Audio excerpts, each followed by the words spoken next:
우리가 예수님을 믿고 신앙 생활을 한다는 것은 그저 막연히 예수 믿고 공적인 예배 때 교회 와서 예배드리는 그런 교회 생활 하라고 부름받은 것이 아닙니다.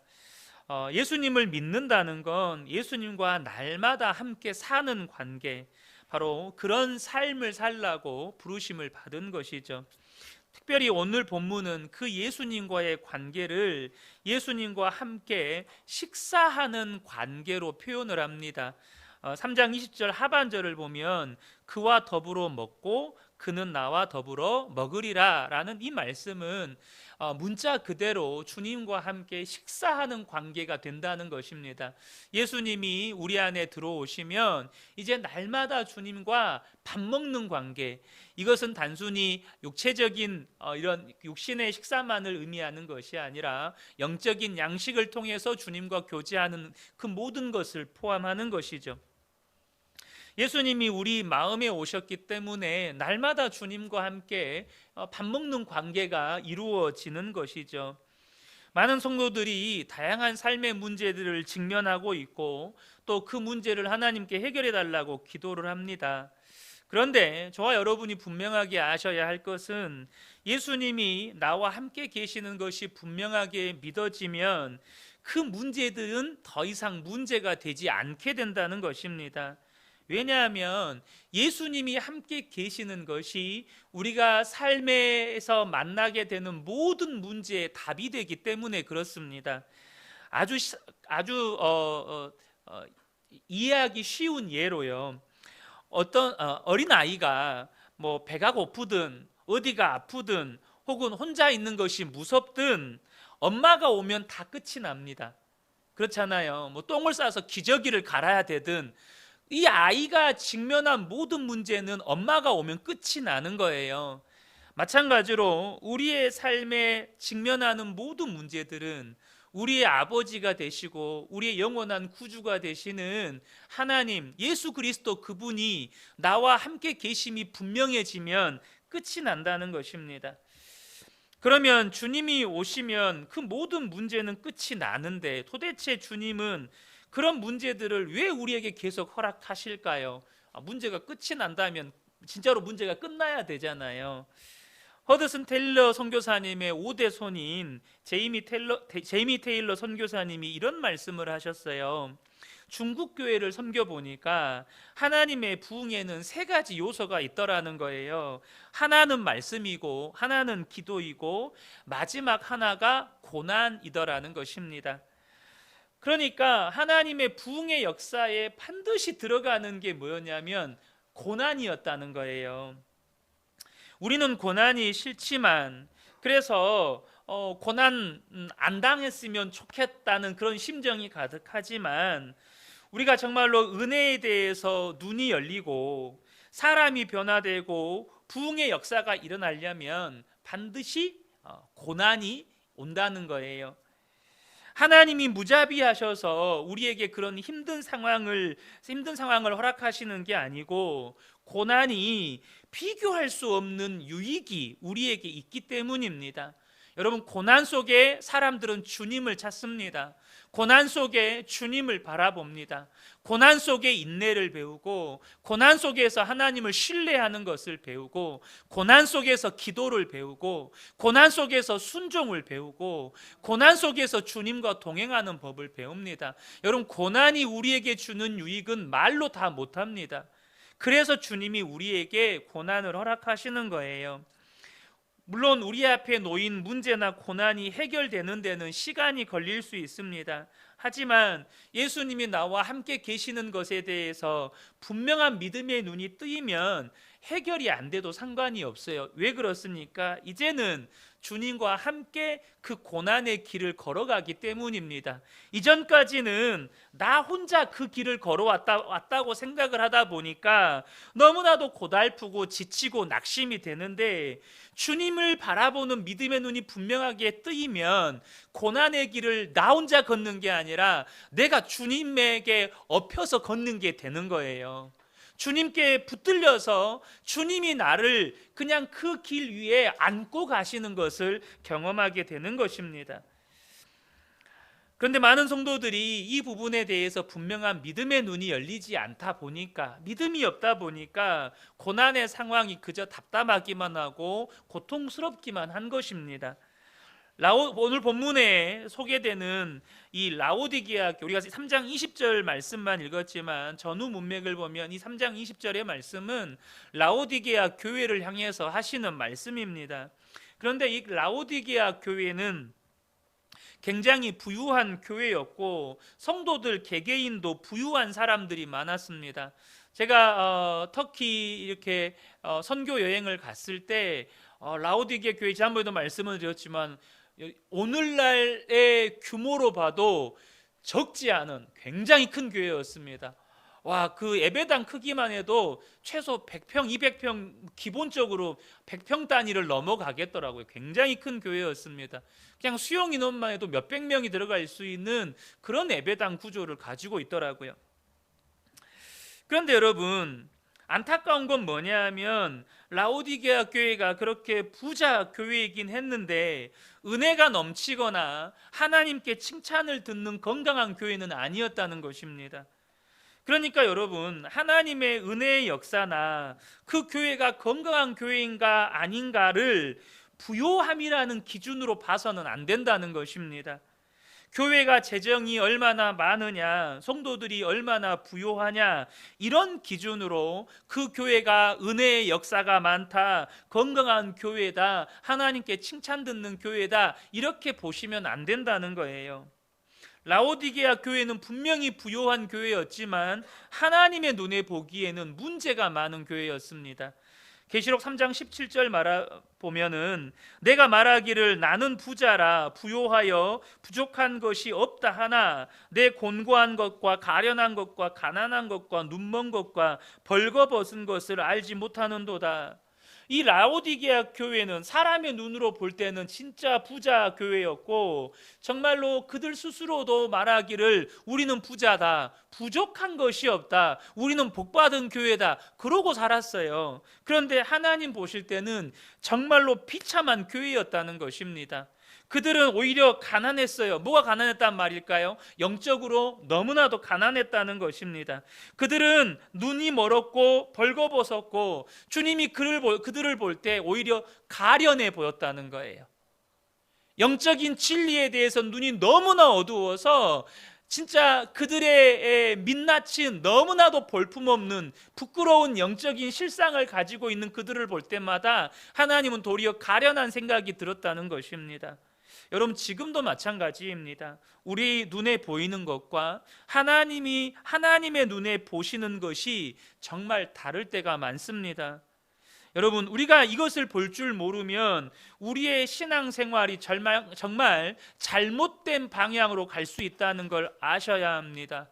여러분, 세상은 성공지상주의입니다. 이것이 교회 안에 그대로 고스란히 스며들어와서 한때 여러분 번영신학이라고 하는 것이 교회를 휩쓸었습니다. 예수 믿으면 성공한다, 예수 믿으면 복받는다, 예수 믿으면 하는 것마다 잘 된다, 구할 때 구체적으로 구해라, 집을 구해도 평수를 구해라, 차를 구해도 배기량을 구해라, 구체적인 차종을 구해라. 여러분 들어보신 적 있으시죠? 한때 한국 교회를 휩쓸었고 성도들이 연호했습니다. 여러분, 근데요, 그래서 예수 믿으면 그렇게 복받은 것이 당연한 것이고 누가 사회적으로 성공한 사람을 보면 와, 진짜 믿음 좋은 사람, 하나님께 복받은 사람, 우리는 그렇게 박수치면서 칭송했습니다. 사실 지금도 여전히 성도들의 믿음 안에 이러한 번영신학과 같은 그릇된 성경적이지 않은 요소들이 사실 스며들어 있는 것도 사실입니다. 여러분, 근데 예수님은 그 라오디게아 교회를 보면서 너는 가련하다, 너는 가난하다, 너는 정말로 눈이 멀었다, 너는 벌거벗었다 라고 말씀하셨습니다. 라오디게아 교회가 왜 이렇게 비참한 교회가 된 것입니까? 그 이유는 계시록 3장 20절에 나와 있어요. 왜 예수님이 이 말씀을 하셨을까요? 이 라오디게아 교회 안에 예수님이 들어오지 못하시고 교회 밖에서 문만 두드리고 계셨기 때문입니다. 20절을 다시 한번 보겠습니다. 볼지어다 내가 문 밖에 서서 두드리노니 누구든지 내 음성을 듣고 문을 열면 내가 그에게로 들어가 그와 더불어 먹고 그는 나와 더불어 먹으리라. 우리는 이 요한계시록 3장 20절의 말씀만 따로 떼어가지고 암송 많이 했습니다. 그죠? 그래서 이 말씀 그 자체로만 우리는 늘 암송하고 있고, 그래 예수님을 믿는 건 예수님을 향하여서 마음의 문을 열고 예수님을 영접하는 것이지, 예수님을 영접하면 예수님과 함께 더불어 먹고 사는 것이지, 이렇게만 생각을 하는데 그 말씀 그 자체로 진리입니다. 아멘이십니까? 그런데 중요한 건 뭐냐면 라오디게아 교회를 향해서 이 말씀을 하신 주님의 동기가 뭐냐는 거예요. 그러지 못하기 때문입니다. 예수님이 라오디게아 교회 안에 들어가지 못하고 라오디게아 교회 밖에서 문만 두드리고 계셔야 하는 그 영적인 실상 속에서 예수님이 이 라오디게아 교회를 향해서 이 말씀을 하신 것입니다. 나 좀 들어가게 해주겠니? 그렇게 문을 두드리고 계셔야 하는 그런 라오디게아 교회의 영적인 실상이 그렇게 비참했다는 거예요. 지금도 우리나라에는 6만여 교회가 있다고 하고, 그리고 세계 10대 대형 교회 중에 7개 교회가 대한민국에 있다고 말할 정도로 한국에는 대형 교회가 몰려 있지만, 외적으로 보이는 교회와 주님의 눈에 보이는 교회는 완전히 다를 수 있다는 것입니다. 그 기준이 뭐냐? 정말로 이 교회가 혹은 이 성도가 주님께 칭찬받는 정말로 건강한 성도냐, 건강한 교회냐의 기준은 뭐냐 하면, 마음의 문을 주님을 향하여서 활짝 열고 주님이 그 교회 안에 들어와 계시는가, 주님이 그 성도 안에 들어와 계시는가, 이것이 기준이라는 것입니다. 지금 라오디게아 교회가 주님은 문 밖에 서서 두드리고만 계셔야 하는 그런 상황이다 보니까 주님이 그 교회 안에 들어가지를 못하고 밖에서 계속 문 두드리고 있는데, 이 라오디게아 교회 성도들은 하는 말이 우리는 부자다, 우리는 부족한 것이 없다, 우리는 진짜 복받고 예수 잘 믿고 있다, 이러고 있으니 주님의 속이 터지는 것입니다. 사랑하는 성도 여러분, 우리가 신앙생활을 하면서 예수님이 내 안에 들어와 계시는 것이 분명하다면, 내가 그것을 분명하게 믿고 있다면 모든 고통의 답은 얻은 것입니다. 모든 문제의 답은 이미 얻은 거예요. 그러므로 저와 여러분은 기뻐하고 감사하고 내게 허락하신 사람들 사랑하면서 살면 되는 거예요. 본문 말씀 가운데 정말 라오디 교회를 향한 주님의 안타까움은 내가 문 밖에 서서 두드리노니 바로 이것입니다. 문 밖에 서서 두드려야만 하는 그 라오디게아 교회의 영적인 실상, 주님이 아니라 주님이 손님밖에 안 되는 그 라오디게아 교회의 실상, 주님은 문 밖에 세워두고 자기들끼리만 그냥 부자다고, 우리는 부족한 것이 없다고, 그렇게 우리는 복받았다고 이러고 있는 모습을 보시면서 주님은 탄식하시는 것입니다. 어떤 분은 그런 생각을 하실 수 있어요. 나는 지금 정말 주님을 만나고 싶고 주님이 내 안에, 우리 가정 안에 오시면 좋겠는데, 정말 그렇게 원하는데 왜 문을 안 연다고 그러지? 이런 의문을 가질 수 있습니다. 나는 분명히 주님께 문을 연 것 같은데, 나는 정말로 주님이 내 안에, 정말 주님 만나고 싶고 또 우리 가정에도 주님이 들어오시면 좋겠는데. 근데 여러분, 우리의 생각과 주님의 생각이 다르다는 걸 아셔야 합니다. 여러분, 기도 중에 주님, 우리 가정에 오셔서 우리 가정에 있는 고난들, 시험들, 문제들 다 해결해 주세요, 이런 기도 해보셨죠? 아마 지금도 하실 겁니다. 하나님, 우리 가정에 이 문제도 있고요, 저 문제도 있고요, 하나님 이 문제 올려드립니다, 주님 제발 고쳐주세요, 회복시켜주세요, 이렇게 하잖아요. 그런데 여러분, 우리가 그렇게 간절히 기도하는데 우리가 엄밀하게 이야기하면 그렇게만 기도하니까 주님이 그 가정에 못 가시는 것입니다. 이게 무슨 말이냐? 여러분, 자꾸 우리는요, 우리 집에 주님이 와달라 그래요. 이게 무슨 말인지 아시겠습니까? 다시 말하면 내 집에 주님이 와달라는 거예요. 내 집에 주님이 문제 해결자로, 문제 해결사로 와달라는 거예요. 여러분, 내 집이 아니고 주님의 집입니다. 여러분, 내 인생의 주인은 내가 아니고 주님이십니다. 내 인생은 주님의 것이고, 내 생명도 주님의 것이고, 우리의 가정도 주님의 것입니다. 그런데 우리 안에 그렇게 이게 좀 과장된 표현일 수 있는데요, 우리가 주님께 구할 때 우리 가정에 이 문제 해결해 주세요. 그러니까 주님이 그 문제의 해결사밖에 안 되는 거예요. 어떤 급한 문제가 있으면 그때 잠깐 오셔서 문제 해결해 주시고 이제 그만 가시면 되겠습니다. 이렇게 되는 거예요. 여러분, 예수님은 손님이 아니고 주님이십니다. 예수님은 문제 해결사가 아니고 우리의 주님이세요. 주님이 내 집에 오시는 게 아니라 내가 주님 집에 있는 겁니다. 여러분, 예수님이 정말로 우리 집의 주인이라고 선포하고 예수님이 정말로 우리 집의 주님이라고 믿어지면, 진짜 믿는다면 그때부터는 집에서의 말과 행동이 달라질 수밖에 없습니다. 이 집의 주인이 예수님이신데 어떻게 부부간에 그렇게 소리 지르면서 싸울 수가 있으며, 어떻게 보지 말아야 할 것들을 막 보며 듣지 말아야 할 것들을 막 들으며 얘들한테 공부하라고 소리를 지르며 때로 말 안 듣는다고 막 소리 지르며, 예수님이 주님이시는데 전혀 주님이신 것 같지가 않은 거예요. 그러니까 예수님이 내가 주인이고 예수님이 손님이다 보니까 예수님은 우리 집에 들어오시려면 항상 문을 두드리셔야 돼요. 내가 들어가도 되겠냐? 예수님이 주님이시라면서요. 왜 문을 두드리세요? 여러분 집에 들어갈 때 문 두드리고 들어가시나요? 여러분 집에 들어갈 때 문 두드리고 안 들어가시잖아요. 근데 예수님은 우리 집에 들어올 때 문 두드리고 들어오셔야 된다니까요. 왜요? 손님이니까. 주님이 아니니까 내가 허락해 드려야 예수님 들어오시는 거예요. 여러분, 기도를 하면서도 주님을 언제나 문제 해결사로만 부르는 거죠.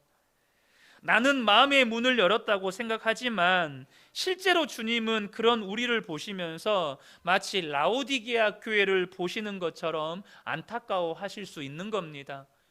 그렇게 간절히 기도하는데 정작 예수님이 내 삶의 주님은 아니었던 거예요.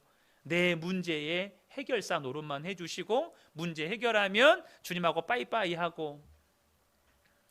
여러분, 하나님은 온 우주의 충만한 분이시고 온 우주의 주인이십니다. 그런 주님이 왜 우리의 마음의 문을 두드리실까요? 온 우주에 충만하시고 온 우주의 주인이신데, 바로 하나님은 하나님의 형상을 닮은 예수님의 피값으로 사신 우리와 인격적인 관계를 맺기를 원하시기 때문입니다. 다시 말하면 우리가 자원해서, 우리가 기뻐서 우리의 마음을 하나님께 열기를 원하시는 거예요. 그래서 주님은 우리가 마음을 열어야 들어오시는 것입니다. 그런데 안타까운 것은 인류의 조상 아담과 하와가 하나님께 마음의 문을 열지 않고 마귀에게 마음의 문을 열어주어 버렸어요. 그래서 마귀가 사람들의 마음을 사로잡아서 이제는 그 마음을 이 세상에서 만물보다 거짓되고 부패하게 만들어 버렸어요. 에레미야 17장 9절을 보면 만물보다 거짓되고 심히 부패한 것이 마음이다라고 말씀합니다. 왜 마음이 만물보다 거짓되고 부패하게 되어버렸을까요? 여러분, 사람이 마귀에게 마음을 열어주었기 때문에 그렇습니다. 마귀에게 마음을 열어주니까 마귀가 우리의 마음을 자신의 놀이터를 삼아버리는 것입니다. 우리의 마음 안에다가 난장판을 쳐버리는 것입니다. 예수를 믿고 교회를 다니는데 진짜 기쁨도 행복도 모르겠고 여전히 삶의 문제는 너무 많고 예수 믿는 사람이나 예수 믿지 않는 사람이나 별반 다를 것이 없다, 내가 이럴 바에 예수를 왜 믿나, 이런 생각에 빠져 있다면 원인은 하나밖에 없습니다. 이유는 내 마음의 주인이 주님이 아니시기 때문입니다. 내 마음의 주인이 주님이 아니셔요. 내 마음이 여전히 내 마음을 마귀에게 내어주며 살고 있기 때문입니다. 예수님을 영접했다는 말은 예수님이 내 마음에 계시다는 것을 머리로 아는 것으로 끝나면 아직 그것은 온전히 예수님을 영접한 것이 아닙니다. 여러분, 내가 아는 것과 믿는 것을 동일시하시면 안 돼요. 예수님이 내 안에 계시다는 것을 아는 것만이 아니고 내 안에 계신 그분이 나를 인도하실 수 있어야 돼요. 예수님을 영접한 이유는 딱 한 가지입니다. 이제는 내 삶을 예수님이 인도해 주시기를 바라는 거예요. 예수님이 내 삶의 주님 되셔서 내 삶을 인도해 주시기를 원하는 거예요. 그런데 예수님을 영접했어요. 그래서 예수님이 내 안에 계셔. 그러면서 그렇게 살기는 하는데, 그렇게 말은 하는데 사는 건 내 마음대로 살아요. 내가 하고 싶은 거, 내가 가고 싶은 거, 말이나 행동이나 뭐 계획이나 다 내가 하고 싶은 대로 하고 살아요. 그러니까 이 사람은 예수님을 영접했다고 말은 하지만, 예수님이 내 마음에 오셨다는 걸 머리로는 알지만 진짜 예수님을 영접한 게 아니라는 것입니다. 그것은 지금 라오디게아 교회와 같은 신앙생활을 하고 있는 거예요. 여러분, 우리 속에는요 두 가지 역사가 있습니다. 하나는 성령의 역사고 하나는 육체의 욕심을 따라 행하는 역사입니다. 성령의 역사와 육체의 욕심의 역사가 있어요. 이 두 가지가 우리 속에서 역사해요. 그런데 예수님을 영접했다는 건 뭘 의미하는 걸까요? 이제는 성령을 따라 행하는 사람이 되었다는 것입니다. 요 근래 이 말씀을 정말 많이 인용하게 되는데요. 갈라디아서 5장 16절에서 18절입니다. 내가 이르노니 너희는 성령을 따라 행하라. 그리하면 육체의 욕심을 이루지 아니하리라. 우리 안에 성령의 역사와 육체의 욕심의 역사가 있습니다. 그런데 사도 바울이 권면합니다. 성령을 따라 행하라는 거예요. 육체의 소욕은 성령을 거스르고 성령은 육체를 거스르나니 이 둘이 서로 대적함으로 너희가 원하는 것을 하지 못하게 하려 함이니라. 너희가 만일 성령의 인도하시는 바가 되면 율법 아래 있지 아니하리라. 중요한 사실은 예수님을 내 안에 영접했어요. 성령님이 내 안에 계셔요. 그분은 가만히 계시는 분이 아니세요. 우리 안에 역사하시고 우리를 인도하시는 분이시라는 것입니다.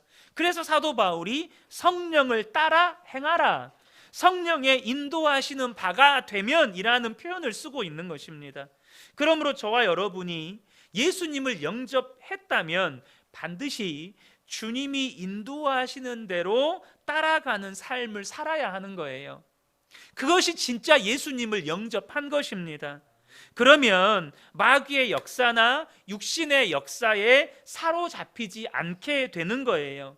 이제는 더 이상 목자 없는 양이 아니고 목자 있는 양과 같은 삶을 살게 되는 것입니다.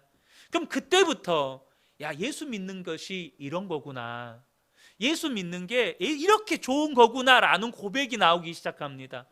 진짜 주님이 인도하심을 내 삶에 이젠 경험하기 시작하거든요. 예수 믿는 게 이런 거였어? 여러분, 전혀 달라요. 어떤 사람은 교회를 다니는데 예수 믿어도 아무 소용 없구만. 뭐 예수 믿는 나나 안 믿는 저 사람들이 뭐가 달라? 근데 똑같은 예수를 믿는데 예수 믿는 게 이런 재미가 있네, 예수 믿는 게 이런 즐거움이 있네, 예수 믿는 걸 이런 걸 두고 하는 말이구나. 고백이 다르고 삶이 달라지는 거예요.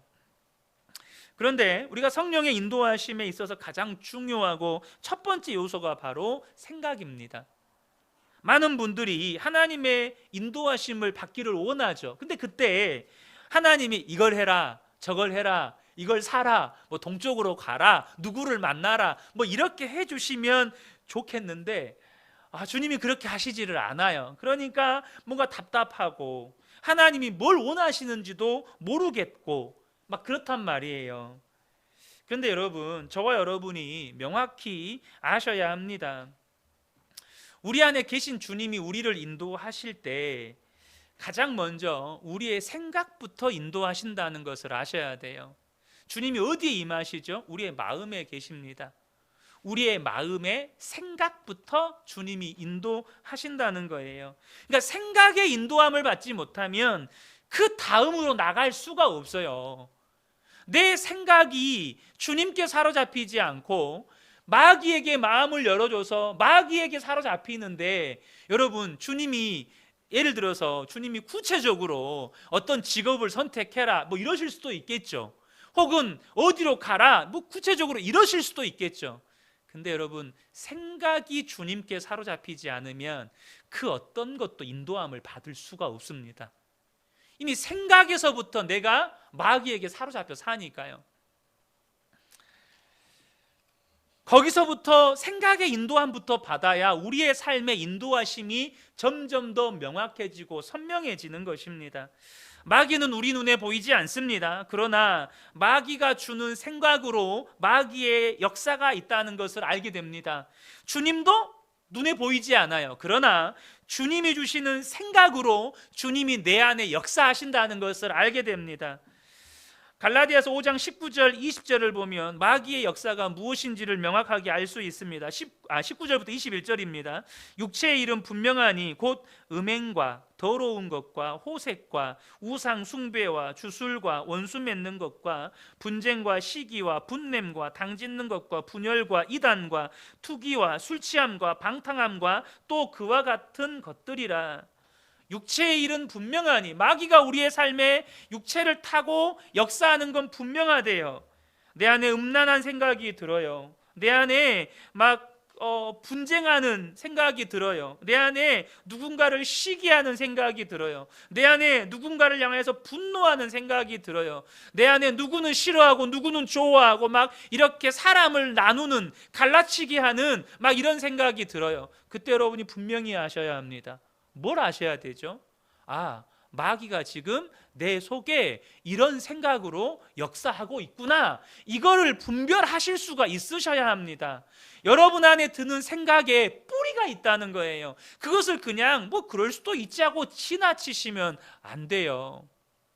어느 한 집사님이 꿈을 꿨는데 남편이 몸을 뱀이 칭칭 감고 있는 꿈을 꿔가지고 너무너무 깜짝 놀라서 이렇게 잠을 깼다는 거예요. 근데 너무 불길하잖아요. 물론 그 꿈에 너무 사람이 예민하게 반응하는 건 여러분 건강하지 못합니다. 그런데 얼마 가지 않아서 남편의 불륜이 이렇게 드러나게 됐습니다. 이 남편도 교회를 다니시는 분이에요. 목사님께 상담을 하러 갔어요. 문제는 뭐냐면 자기가 잘못했대요. 잘못을 했는데 사람이 살다 보면 그럴 수도 있잖아요. 사람이 살다 보면 그럴 수 있잖아요. 목사님한테 그렇게 이야기를 하더라는 거예요. 그러니까 목사님이 충격을 받으셨어요. 뭐가 충격을 받았냐면 이것이 분명한 마귀의 역사인데 그 사람은 얼마든지 그럴 수 있지. 사람이 살다 보면 그럴 수도 있는 거지. 이렇게 하고 치다가 버린다는 거예요.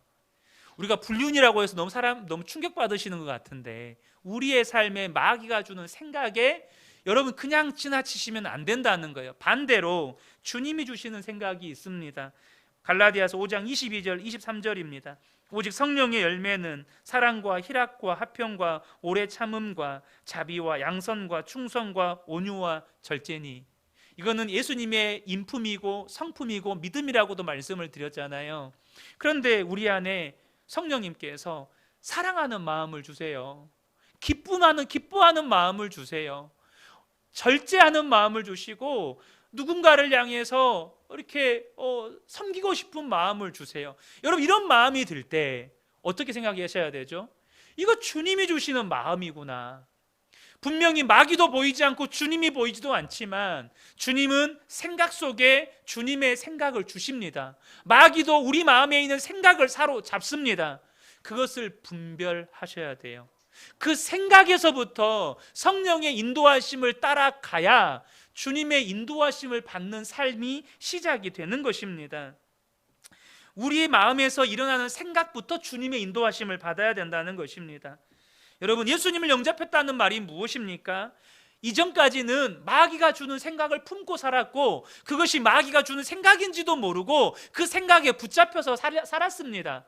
그런데 이제부터는 주님이 주시는 생각을 품고 그 주님이 주신 생각을 따라 사는 것입니다. 그것이 예수님을 영접했다는 거예요. 그러므로 저는 이제 우리 성도님들이 나는 이제 무슨 일을 하든 주님이 주시는 생각을 품고 산다, 이렇게 결단하시기를 축복합니다. 그래서 내 안에 생각이 일어난다고 해서 그 생각 무조건 따라가는 것이 아니라 주님 주신 생각인지 마귀가 주는 생각인지 분별하고, 그래서 그 주님이 주시는 생각을 따라갈 때 비로소 예수님과 동행하는 삶이 시작이 되는 것입니다. 이 모든 은혜가 우리 모든 성도님들께 충만하게 임하시기를 예수님의 이름으로 축복합니다. 자, 이제 우리 성도님들의 예수님과 지난 한 달간 동행했던 삶의 은혜들을 나누는 시간을 갖도록 하겠습니다.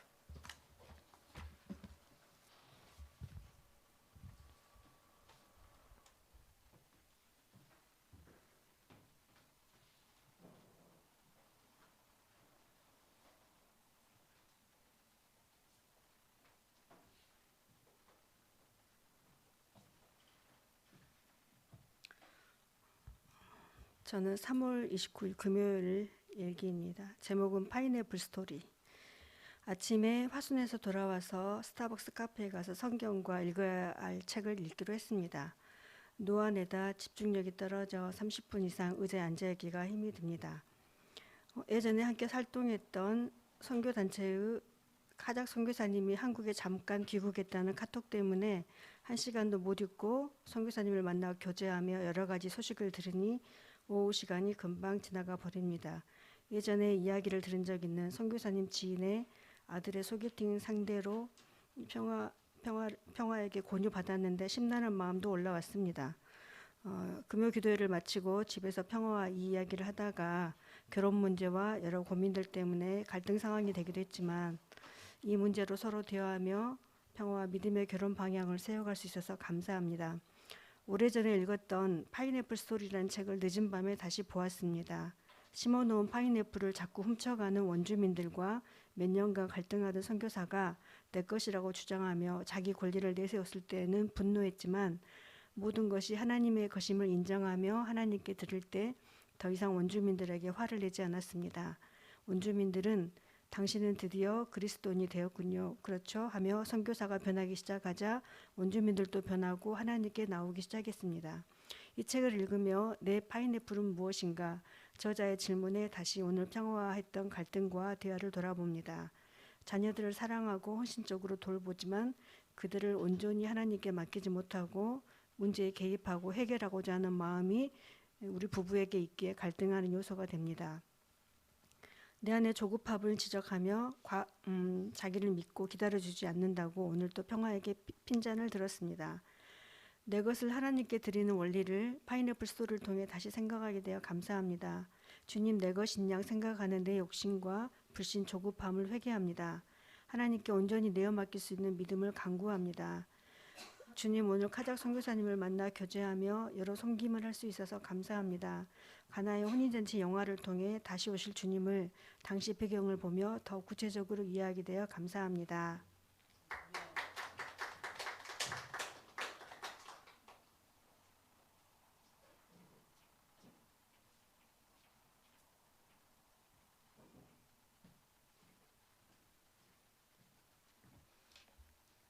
제목이 하나님의 뜻이면 남편은 어젯밤 일이 끝나고 늦게 집에 왔다. 현장 일이 끝나는 마당이라 사람들을 다 보내고 4명만 일을 마무리하고 있다.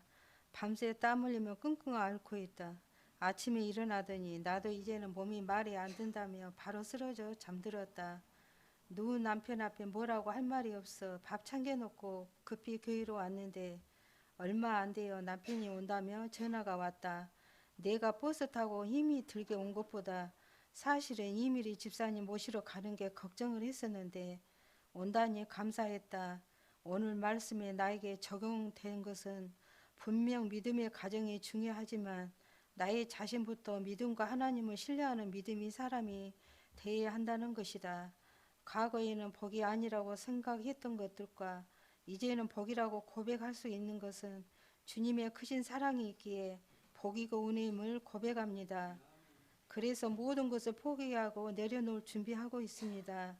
얼마 남지 않는 저의 인생, 하나님의 뜻이라면 기꺼이 목숨도 내어드리고 싶습니다.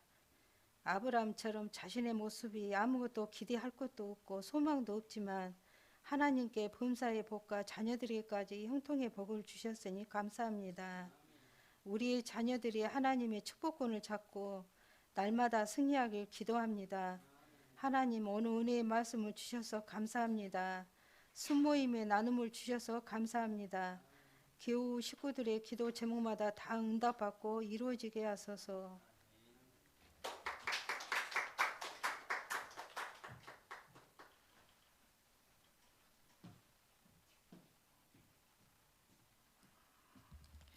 감사합니다. 4월 14일 제목은 결론은 은혜입니다. 공짜는 셀 수 없는 것이다. 내가 받은 행복 받았다면 내 내면에도 변화하여 주시옵소서. 행복과 성품과 인격이 믿음이 없으면 행복할 수 없다. 내가 생각하는 것은 내가 일하는 것이요. 내가 기도하면 하나님이 일하시는 것이다. 주 주신 말씀 감사합니다. 믿음 없음을 용서하여 주시옵소서. 헛된 망상들을 다 깨뜨려 주시옵소서. 주님이 주신 말씀 붙잡고 깨어 기도하며 살아가게 하시옵소서. 온전한 정신과 오직 주님만 바라보게 하시옵소서. 강야를 살아가고 있습니다. 잘 살아보겠다고 몸부림을 치며 아우성을 애치고 있는 저의 내면을 봅니다. 싸우며 전쟁 속에서 헤어나오지를 못하고 있습니다. 이때 주님은 저에게 저의 소리와 기도에 귀를 기울이고 계시고 다 듣고 계신 것인데 주님께서는 저에게 무엇라 말씀하실까? 오늘은 두려운 마음이 듭니다. 너는 지금도 그 모습 그대로 그 모양인데 나와는 상관이 없다 하시지는 않으실까? 버리지는 않으실까? 묵묵히 지켜만 보시고 계시는 주님이 이 우둔하고 미련한 자를 불쌍히 여겨주셔서 감사합니다. 저희 아직과 아무짝에도 쓸데없는 것들을 다 소탕하여 주시옵소서. 참아주시는 것도 기다려주시는 것도 마냥 기다려야만 주시지 않으신다 하셨는데 그 기간이 끝나지는 않았는지요. 주님 저도 저를 잘 모르겠습니다. 주님 저를 주장하여 주시옵소서. 명철함과 지혜를 주시옵소서. 날마다 깨우쳐 주시고 깨닫게 하여 주시옵소서. 하루하루 주님의 인도하심에 내 영혼이 기쁨으로 성령 충만하게 하게 하고 살아가게 하시니 감사합니다. 순모임 새로 오신 장집사님께서도 함께 나누시며 동의하시고 잘 적응하게 하시니 감사합니다. 영육으로 섬김으로 모두 감사합니다. 아들이 오늘 당직이라 했는데 궁금해도 참을래요.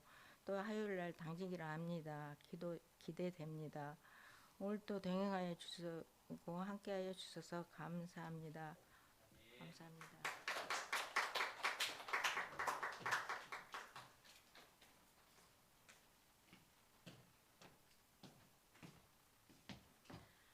(4월 1일) 월요일 마음의 중심을 보시는 주님께 다시금 엎드립니다. 이렇게 다운이 되고 무기력감과 아픈 적이 있었을까 싶은 한 달을 보냈습니다. 몸과 마음이 아파서 어떻게 할 수 없는 나날을 보내며 그것이 내 힘으로 극복할 수 없다는 사실을 뼈저리게 느꼈습니다. 마음이 갈무리가 되지 않고 몸과 함께 나락으로 떨어져만 가고 있는 느낌. 내가 나를 어떻게 할 수 없는 그저 주님의 이름을 부르며 나를 도와달라는 기도밖에는 할 수밖에 없는 나날들을 보냈습니다. 그런 내게 주님이 주일날 만나 주셨습니다. 따뜻하게 다가온 주님, 내가 어떤 마음인지 다 알고 계신다는 주님, 나를 사랑한다고 십자가의 사랑을 다시금 일깨워 주시는 주님께 찬양의 가사처럼 주님만이 나의 소망이라고 말씀드리며 엄청 울었습니다. 나만 바라보라고 너무 따뜻하게 말씀하시는 주님의 말씀에 나는 무너졌습니다. 그렇게 또 나를 일으켜 주십니다. 그래서 오늘을 다시 살 힘을 주시고 기도 자리로 이끄십니다. 정말 오랜만에 새벽 기도 자리가 감사가 나오고 기뻤습니다. 나를 살리려고 기도 자리로 이끄시는 주님이심을 주님이 주시는 은혜 때문에 다시 한번 가슴 깊이 새깁니다. 항상 사무실은 새로운 이벤트가 있고 나는 여전히 바쁘고 시간을 쫓겨 일을 하고 퇴근 시간을 넘기고 퇴근을 하는 것이 일상이 되어버렸습니다. 남편은 그렇다고 돈을 더 주지 않는다고 적당히 하라고 센터가 너 거 아니니까 적당히 하라고 계속 이야기를 합니다. 남편의 말이 맞습니다. 정시에 퇴근을 한 적이 언제인지 알 수 없고 날마다 일에 치여 누가 센터장이고 직원인지 알 수 없다고 같이 일하는 국장님과 이야기를 합니다. 나의 성향 때문입니다. 대충 하루하루를 보내도 되는데 그렇게 하지 못한 성향 때문에 스트레스를 받으면서까지 일을 하고 있는 것 같습니다. 오늘 아침에도 내 거 아니라고 생각을 했지만 금방 잊어버리고 똑같이 일을 하고 있습니다. 시편 55장 22절 너희의 짐을 주님께 맡겨라. 주님이 너희를 붙들어 주실 것이니 주님은 의로운 사람이 망하도록 영영 그대로 버려두지 않으신다 라는 말씀에 저녁에 읽는데 마음을 사로잡은 말씀이어서 다시 말씀 노트에 쓰고 묵상하며 기도합니다. 내가 의롭지는 않지만 주님을 의지하며 말씀을 붙잡습니다. 염려가 되는 일이 있었는데 주님이 내게 말씀으로 말씀하셔서 주님께 패스합니다. 주님, 내게 건강을 조금씩 회복시켜 주셔서 감사합니다. 주님 은혜 주셔서 감사합니다. 오늘 하루도 살아가게 하시니 감사합니다.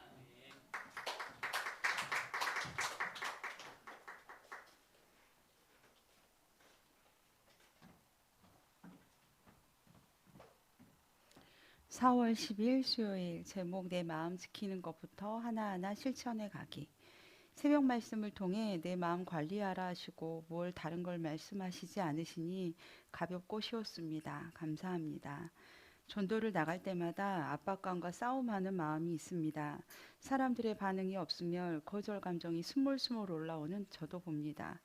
오늘 새벽에 내 마음을 지키라고 말씀해 주신 하나님께 반응하여 마음을 맡기고 순종함으로 나가게 되었습니다. 쉬는 날이어서 많은 아이들이 없었지만 목사님의 기도대로 예비된 영혼들을 만나게 하셨습니다. 예수님과 교회에 전하게 하시고 대부분 처음 보고 듣는 아이들이 영접기도 하게 되었습니다. 주님께서 하셨습니다. 감사합니다. 수요예배 말씀을 들으며 제가 처음엔 예수님의 기적을 바라고 믿고 찾아갔지만 말씀에 순종하는 믿음으로 인도해 가시는데 하나님을 생각하게 됩니다. 하나님께서 더 좋은 것을 예비하셨다는 말씀이 아직은 내 안에 머리에만 있고 가슴에 내려오지 않는 나도 봅니다. 욕구와 욕심을 가진 나에게 나의 삶을 통해 얼마나 주님의 사랑과 은혜가 드러나는가가 가장 중요하다고 말씀해 주시는 것 같습니다. 친밀함이 없는데 당연하게 받아들이고 조주라고 느끼지도 않고 두려워하지도 않은 것에 대한 두려움과 경각심이 듭니다. 눈에 보이는 것들에 쉽게 흔들리는 저를 강력히 붙들어 주시길 구합니다. 순종했을 때 하나님의 살아계심의 표적 증거가 생길 것을 기대하며 감사합니다. 예수님과 친밀한 관계 속에서 사는 가장 큰 복을 선물로 주셔서 감사합니다. 말씀해 주신 기적에 감사합니다.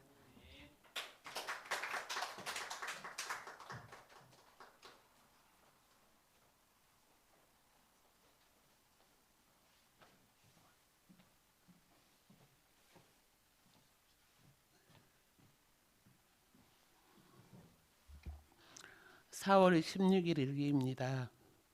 하루가 너무 빨리 지나갑니다. 어제는 새벽 예배 다녀와서 자고 있는데 박 집사님한테 전화가 왔습니다. 집에 딸이 왔는데 나를 만나고 싶어 한다고 합니다. 딸 가족들은 예전에는 교회를 다녔는데 지금은 쉬고 있습니다. 불이 났게 준비하고 갔는데 뜻밖의 말을 듣게 됩니다. 큰아들을 먼저 보내고 마음 둘 곳 없어 하는 엄마가 걱정스럽다며 눈물을 훔치는 걸 보았습니다.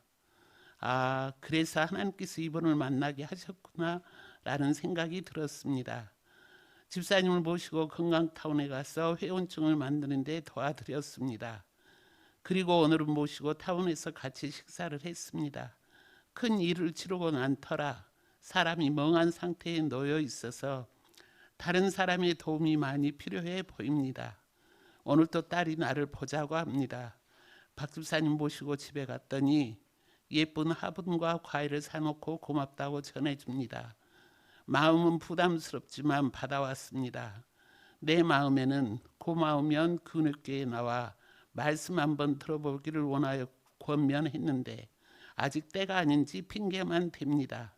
기도가 쌓이면 장광숙 씨네 온 가족이 근육교에 나와 신앙생활 할 줄 믿습니다. 수영 끝나고 핸드폰을 보니 여러 통의 전화가 와서 전화를 했더니 접촉 사고라며 빨리 나와보라고 합니다. 순간 기도를 했습니다.